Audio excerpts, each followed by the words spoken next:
of procedure. The second reading debate is adjourned and the bill is referred to the House Committee. Secretary for Commerce and Economic Development. Madam Deputy, I move the second reading of the Import and Export Amendment Bill 2025. The bill for short. The bill seeks to make technical amendments to the Import and Export Ordinance Cap 60 and the relevant ordinances to implement Phase 3 of the Trade Single Window, TSW for short.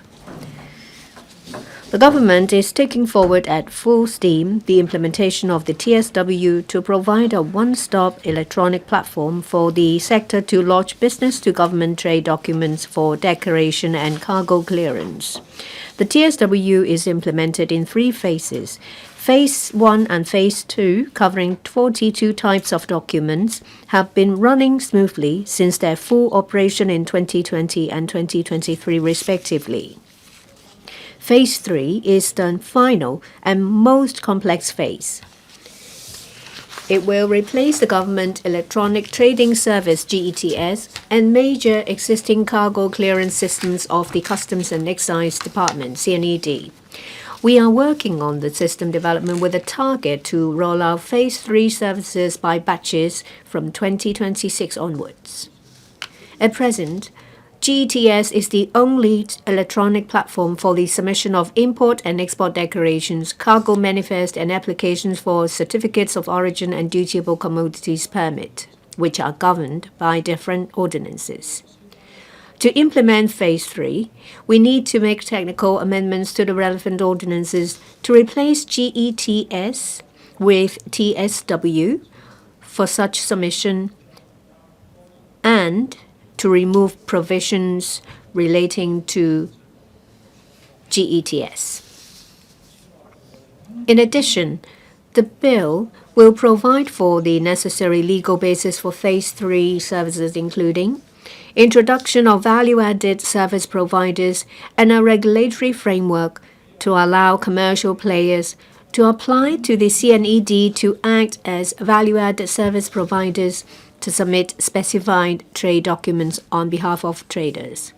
2.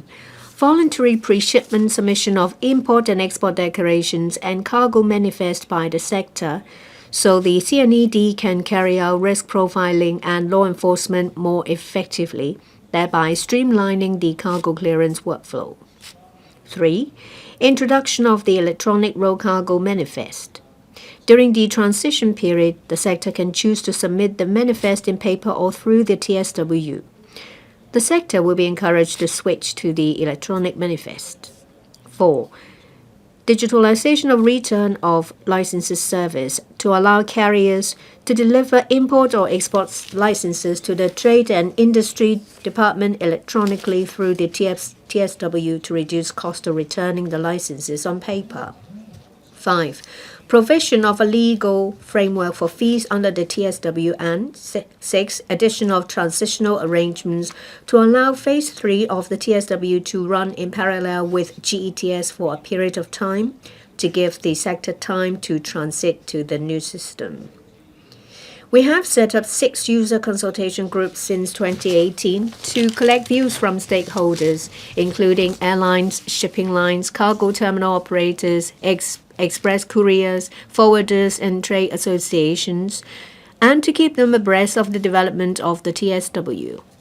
During the planning and development of Phase 3, we have been in close liaison with the stakeholders to learn about the current operation as well as tap their views on Phase 3 services and transitional arrangements.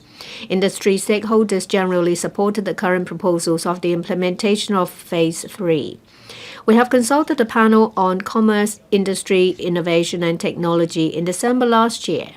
Panel members generally supported the proposal. Implementation of the TSW is a major business and operational process re-engineering exercise.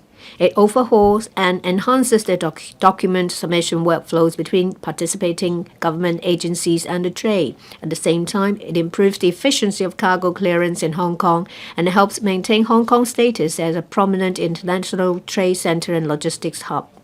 The Phase 3 IT system will have the technical capabilities to connect with the single windows of other economies should the needs arise. We'll explore the feasibility of connecting TSW with other commercial systems with a view to provide greater facilitation to industry stakeholders. We'll fully support the scrutiny work of the LegCo. I ask members to support the bill so the legislative amendment can be completed as soon as possible in order to provide for the legal basis for the implementation of Phase 3 next year. Madam Deputy, I so submit. Thank you. I now propose the question to you that the aforesaid bill be read the second time. In accordance with the rules of procedure, the second reading debate is adjourned and the bill is referred to the House Committee. Secretary for Housing.